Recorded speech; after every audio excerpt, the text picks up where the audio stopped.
Hey everybody, and welcome to week 9 of EDU6200. For those of you who haven't taken the midterm exam yet, it is due by tonight, 11:55 p.m.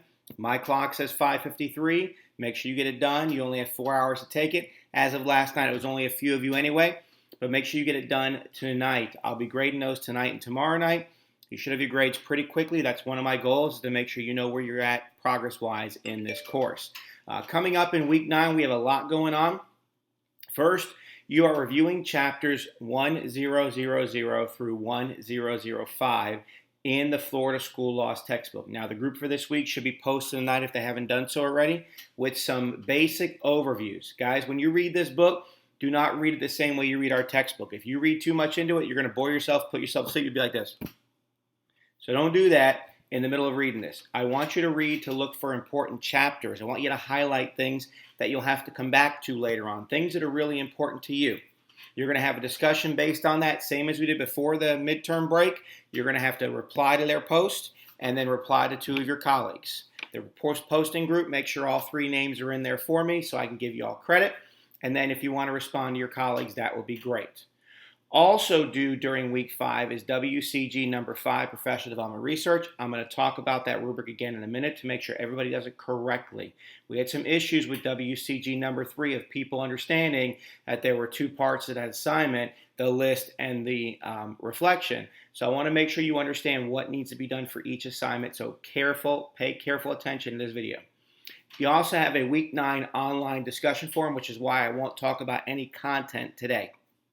I'm going to save that for Thursday the 17th or Sunday the 20th, 7 p.m., just like last time, and I'll cover Chapter 7 in the textbook. I will cover the Florida School Laws. We'll even look ahead at Chapter 8 in the textbook.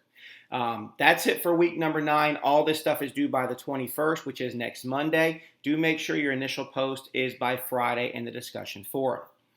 Week 10 is just Chapter 8 in the textbook. So again, that group should be getting ready. You've got that discussion, and you've got WCG number 4, the Compliance Action Plan presentation, which is a direct follow-up to WCG number 3 we had due about a week or 2 ago.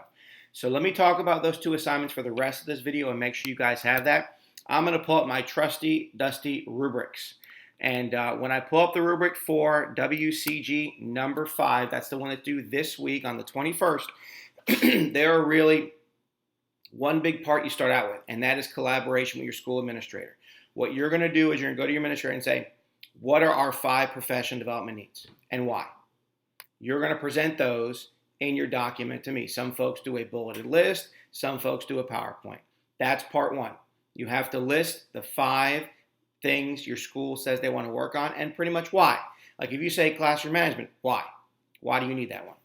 The second thing, you're going to go research. You need to have 5 sources, and you're going to research 5 ways effective school leaders deliver professional development. And you'll have, like if you do a PowerPoint, a slide for each one. So if you're counting, that's 6 slides so far. If you're doing a bulleted list, that's 6 bulleted lists so far.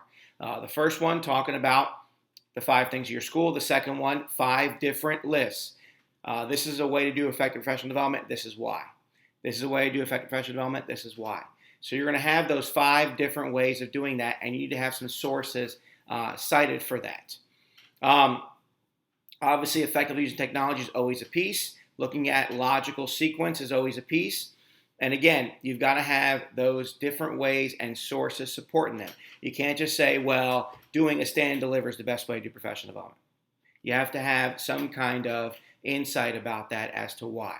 So that is assignment number 5 due on this Monday upcoming, the 21st. And again, make sure you've got the 5 things from your school and the 5 ways PD is best delivered. So that's number 5. Number 4 is an offshoot of number 3. So basically, one of you all actually emailed me and gave me a great way to explain this. You're going to pick one item or one area that was of a glaring concern to you in assignment number 3. So for example, some of you wrote, you didn't think your school was doing a great job with this.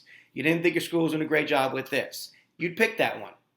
Then you're going to go through the rubric, and for the first one, you're going to talk about ways that you would make sure in that area you are complying with federal guidelines and procedures for safe learning environment. This does not say a number of ways. This is just how you're going to do it. So it could be one thing, but do make sure you explain it. Don't just say, I'm going to have a safe school by locking all the gates. Why, how, that kind of stuff.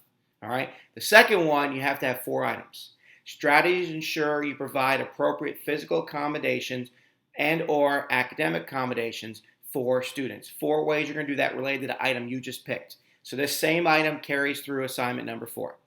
Third one, how you are complying with federal and state law. Again, only 1 item, but make sure you explain it. You can have more than 1 if you want. Last, complying with code of ethics. Again, 1 item, but make sure you explain it in full detail. And then last thing is you have to have a presented logical piece. A lot of folks do a PowerPoint for this one. They come back to assignment 3 and say, this is what we said was an issue in assignment 3. This is how we're going to fix it if I'm the principal of the school. That's basically what it comes down to in this assignment. You're looking at what your school told you they were doing, and now you're going to apply that to your fictional owned school in the future. This one is due next Monday, the week after this one coming up, the 28th. So that's really it, guys. That's it for these next 2 weeks. We kind of ease back into things, but you do have 2 WCG assignments due. So do make sure the midterm is done tonight. Make sure you get a discussion forum started here in the next couple of days. And then I'll see many of you Thursday. If not, I'll see you guys on Sunday in our online video chat. You guys have a great, great week, and I'll talk to you soon.